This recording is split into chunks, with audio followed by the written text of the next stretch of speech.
하나님 말씀 사도행전 21장 25절로서 26절 말씀입니다.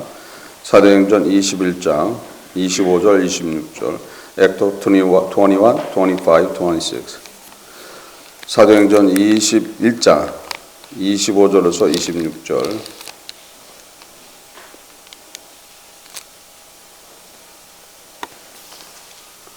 합독합니다. 주를 믿는 이방인은 우리가 우상의 제물과 피와 목매어 죽인 것과 음행을 피할 것을 결의하고 편지하였느니라 하니 바울이 이 사람들을 데리고 이튿날 저희와 함께 결례를 행하고 성전에 들어가서 각 사람을 위하여 제사 드릴 때까지 결례 만기된 것을 고하니라. 아멘. 하나님 아버지 감사합니다. 성령께서 이 시간 함께 하면 감사드립니다. 말씀을 깨닫는 시간 될 수 있도록 인도하여 주옵소서. 함께함을 감사드리며 이 모든 것 주 예수 그리스도를 받들어 기도드립니다. 아멘.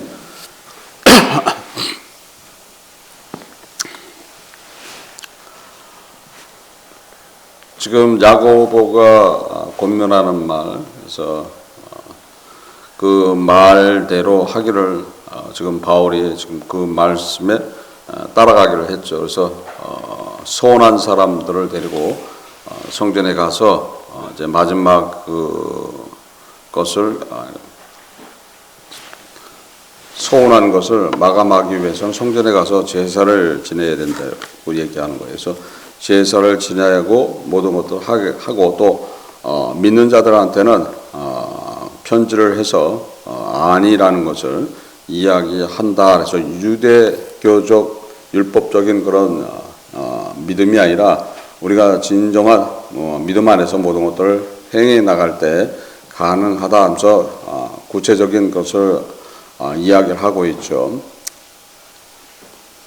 민수기 6장 13절로서 20절에 나실인의 법은 이러하니라. 자기 몸을 구별한 날이 차면 그 사람을 회막문으로 데리고 갈 것이요 그는 여호와께 예물을 드리되 번제물로 1년 된 흠 없는 수양 하나와 속죄 제물로 1년 된 흠 없는 어린 암양 하나와 화목 제물로 흠 없는 수양 하나와 무교병 한 광주리와 고운 가루에 기름 섞은 과자들과 기름 바른 무교전병들과 그 소제물과 전제물을 드릴 것이요 제사장은 그것들을 여호와 앞에 가져다가 속죄와 번제를 드리고 화목제로 수양과 무교병 한 강주를 아울러 여호와께 드리고 그 소제와 전제를 드릴 것이요 자기 몸을 구별한 나실인은 회막문 안에서 그 머리를 밀고 그것을 회막 제물 밑에 있는 불에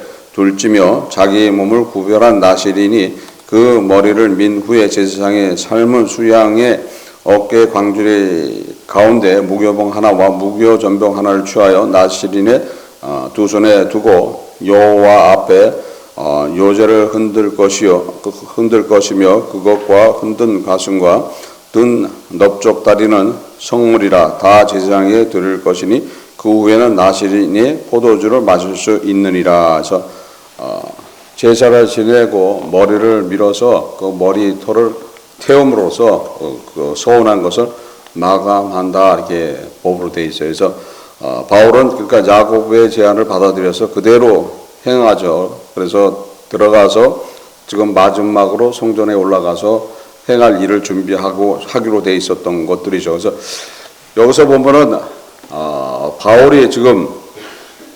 율법주의자들과 타협하는 그런 모습이에요. 타협하는 모습. 근데 타협해서 어떻게 됐어요? 결과는 실패로 돌아가는 거예요. 그러니까 믿음이라는 건 그런 거예요. 어떠한 이유 때문에 타협을 하는 것들은 안 된다는 거예요. 타협하는 건 안 되거든. 우리는 어떠한 이유 때문에 타협하는 경우들이 있어야죠. 타협하는 경우. 전체적으로 지금 교회의 안동과 평안을 위해서 당신이 좀 눈 감고 타협하는 것이 어떠냐 했을 때 타협을 해서 되는 것이 아닌 거죠. 지금 복음에 관계되어 있는 것들에 대해서는 타협은 할 수 있는 게 아닌 거예요. 근데 복음에 관계되어 있는 것에 타협하는 그런 삶을 살아가잖아요. 우리는 세상과 스스로 타협을 많이 할 때가 있어요. 그죠? 스스로 타협을 하는 거예요. 세상과 스스로 타협하는 것들. 이번은 뭐 괜찮겠지. 이번 한 번은 괜찮겠지. 다음 기회에 하지. 그래서 세상이 주가 되면서 바뀌는 그런. 그러니까 타협을 할 때 문제가 어디서 생기는 거예요? 주가 바뀐다는 거예요. 주가 바뀌는 거예요. 그래서 주가 바뀌기 때문에 문제가 되는 거예요. 내가 지금 주 앞에 나가기 위해서 세상이 있는데 그 세상을 포기해야 되는데 포기하지 못한다라면은 주가 바뀌어버리는 거예요. 주가 바뀌는 거예요. 그 순간에. 그러니까 주가 바뀌기 때문에 그게 문제가 돼버리는 거예요. 주가 안 바뀌면 별 문제가 없죠. 근데 주가 바뀌는 거예요. 다시 세상이 주가 되는 것이고 또 우리 주님이 차후가 된다. 근데 그게 문제가 어디서 생기냐 하면은 주가 바뀌었을 당시에 나한테 어떤 사고가 난다 했을 때는 문제가 이야기될 수도 있다는 거예요. 주가 바뀌었잖아요. 주가 바뀌었는데 사고가 났다. 그러면 내 주가 누가 되는 거예요? 내 주가 주님이 아닐 수도 있는 거예요. 그게 문제가 되는 거예요.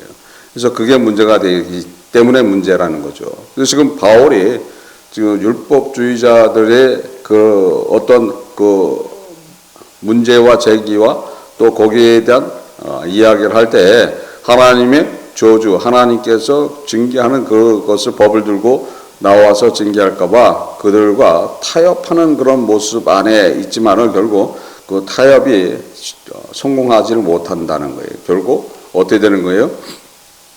그 타협 때문에 더 악감을 품게 하는 일로 전개가 되는 거예요. 그래서 우리의 삶 속에서 나타나는 것들이는가. 그러니까 세상과 우리는 타협하는 그런 삶은 절대 살면 안 되는데도 불구하고 타협하는 삶을 살아가는 경우가 있다는 거예요. 타협은 없는 거예요. 근데 타협하기를 원하잖아요. 이번은 한번 눈 감아 주시겠지. 안 된다는 거예요. 그거 되는 게 아닌 거예요. 주님은 눈 감아 주시려고 그러겠죠. 주님은 뭐 100번이고 1000번이고 눈 감아 주시고 어떻게든지 사랑을 덮어 주시려고 그랬지만은 거기에는 여러 가지 이유가 있어요. 여러 가지 이유. 거기에는 하나님도 계시지만은 또 악한 존재들도 있다는 거예요. 그래서 악한 존재들은 그 이유가 생기게 된다라면은 그 이유를 가지고서 법을 행하는 존재들로서 앞에 숨으로써 당당하게 정당하게 법 집행을 가한다는 거예요. 그게 문제인 거예요. 그럼 악한 것이 법 집행을 한다는 거예요. 정당하게 법 집행을 하기 때문에 누가 거기에 대한 이야기를 못 하시는 거예요? 주님이 이야기를 못 하시는 거예요. 그 이유가 그렇게 되는 거예요. 그러니까 그렇게 되면 어떻게 되는 거예요? 법 집행을 하고 나서 그 대가를 치르는 삶이 나한테서 나타난다. 그러니까 우리는 항상 세상과 타협하는 삶을 살면 안 된다는 거예요. 근데 세상과 타협 안 할 수가 없죠. 안 할 수 없어요. 믿음이 없기 때문에 타협을 못 한다. 그러니까 믿음이 없다라면 결국 그게 문제라는 거예요. 믿음이 없다라는 게 문제라는 거예요. 믿음이 없다. 마지막 순간에 믿음이 없다. 그 마지막이 언제 올지 모른다는 거예요. 그 마지막이 언제 올지 모르는데 믿음이 없다. 그럼 어떻게 되는 거예요, 이거는? 그게 문제라는 거예요. 그렇지 않아도 내가 완전히 믿고 완전히 따라간다 그래도 모른다고 그러는데, 모른다고 얘기하는 거예요. 그 마지막에 대해서는 오직 하나님 아버지만 알고 있다. 그게 문제인데 그런 믿음을 가지고 있어도 승리할까 말까 하는데 그 순간에 믿음이 없다라면 어떻게 되는 거예요? 그게 문제가 되버리고 거기다가 또 주까지 바꿔버리죠. 주까지 바꿔버리면 그러고 나서 살기를 소원한다? 그거는 가당치 않는 이야기가 돼버리는 거예요. 그러면 우리 삶 속에서 합당치 않은 이야기를 하면서 합당하게 해달라고 하는 그런 삶을 사는 사람들이 많은 거예요. 특히 예수를 믿는다 하면서 그렇게 살아가는 사람들이 많은 거예요. 그래서 예수를 믿게 되고 예수로부터 생명을 받았다라면 이제 그 후로는 누구를 위해서 살아가야 되는 거예요? 예수를 위해서 살아가야 되는 거예요. 예수 그리스도가 나한테 그대로 나타나야 된다는 거예요. 세상을 이겨가는 그런 삶을 살아가야 된다는 거예요. 결코 세상과 타협하면 안 된다는 거예요. 그래서 세상과 타협하게 된다라면 결국 문제화된다. 지금 바울을 통해서 나타나는 그런 믿음의 여정 속에서 나타나는 모습들이라는 거예요. 율법에 매여 있는 그리스도인들이 있는데 그것도 수만 명이 있는데 그들이 네가 다니면서 선교하면서 모세의 율법을 폐하고 할례를 받지 말라고 했던 소리를 들었기 때문에 거기에 대한 징계하는, 거기에 대한 문제가 이야기된다라면, 다 잘못하면 너의 생명도 위협을 받을 수 있으니 그것이 아닌 것처럼 율법에 매여 있는 것처럼 이야기했을 때 그 말을 듣고 그 타협했던 바울, 그 믿음이 좋았던 바울도 어떻게 되고, 오직 주님과 더불어 산다 그러고 주를 위해서 살아간다 그러고 주를 위해서 헌신하고 봉사하고 자기의 생명을 아끼지 않고 따라갔지만은 그 순간에 타협하는 모습이 나타난다는 거예요. 그래서 타협은 어떤 거예요? 사실 왜 타협을 하는 거예요? 지금 바울이 지금 예루살렘 그 교회를 위해서 타협한다고 봐야 된다는 거죠. 자기 하나 때문에 잘못하면 예루살렘 교회에 엄청난 핍박이 올 수도 있으니까 어떻게 되는 거예요? 타협을 한다는 거예요. 타협함으로써 그곳의 문제가 없게끔 해준다고 이야기했던 것들이 어떻게 되는 거예요? 그것이 아니게 되는 거죠. 그 자체가 누구를 완전하게 못 믿는 거예요? 주님을 완전히 못 믿는 거예요. 주님께서 다 알아서 할 일인 거죠. 우리는 주님과 더불어 사는 은혜 안에서 복음을 지켜나가고 주님의 말씀을 따라가게 된다라면 모든 것들은 누가 다 지켜주고 다 해결해 주신다고 되어 있는 거예요. 예수님이 다 알아서 해 주신다고 되어 있는 거예요. 그래서 모든 걸 온전히 맡기게 된다라면 이루어진다는 거예요. 이제 예수님이 누구라고 그랬어요? 예수님이 하나님이신 거예요. 그러니까 예수님이 하나님인데 우리는 그 하나님인 예수를 못 믿고 살아가는 삶이 우리의 삶 속에 나타나는 게 문제라는 거예요. 나타나는 게. 그래서 완전하게 믿고 따라가는 것이 얼마나 어려운가를 알아야 된다. 결국 우리는 세상과 타협하는 삶을 사는 것이 아니라 오직 주 예수 그리스도의 말씀을 믿고 주님의 말씀을 따라가고 주님의 말씀 앞에 순종하는 삶을 살아갈 때 주님께서 십자가를 통해서 얻어주신 그 축복된 삶, 영원한 나라를 허락하는 삶을 살게 될 줄 믿습니다. 그런 믿음 안에서 다 승리하시기를 주 예수 그리스도 이름으로써 축원합니다. 기도하시겠습니다.